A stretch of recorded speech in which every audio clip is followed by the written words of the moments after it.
Dövlətə xəyanət təkcə günahkar şəxsin cəzalandırılması ilə bitən proses deyil. Bu xəyanət millətini, dövlətini sevən hər kəsi düşündürür, narahat edir və qəzəbləndirir. Bəs dövlətə xəyanətin cəzası nə olmalıdır? Sualımızı paytaxt sakinlərinə ünvanladıq. Xəyanətin cəzası nə olmalıdır? Sürgün. Ramoy Sibirə. Qısa konkret. Yəni burada yaşamağa yoxdur ki, xəyanət edəndən sonra. Yəni öldürmək də bizim qanunda öldürmək də cəzadır. Eğitim cəzası yoxdur. Sürgün etəşən çıxıb gedib bir dəfəlik. Bir tərəfə ayağını da qoymuş. Ölüm, asmaq.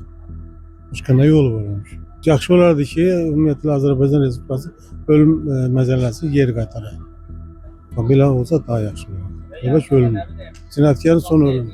Rüşvət alırsan, rüşvətin alması da özü bir xəyanət sayılır mən. Amma ondan əlavə, məsələn, rüşvət alındı, yalandan heç olsa tutmurlar. Tutulsa da 1-2 ay sonra baxarlar çox güman əksəriyyət işlər. Bir yolluq edamla, başqa mən ona uyğun bir cəza fikirləşmirəm. Dövlətə xəyanət mən hesab edirəm ki, ən ağır günahdır, ən böyük qəbahətdir və ən ağır cəzaya layiqdir. Bütövlükdə bu tək dövlətə yox, xalqa qarşı xəyanət hesab olunur.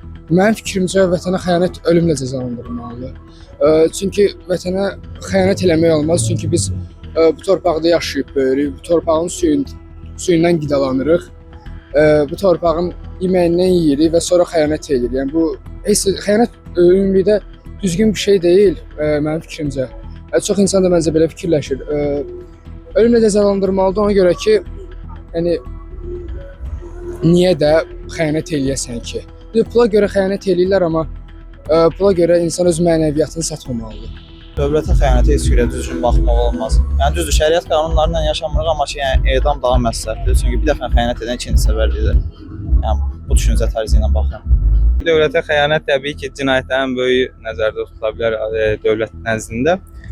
Və bizdə də ən böyük cəza bəllidir, ömürlük həbsdir.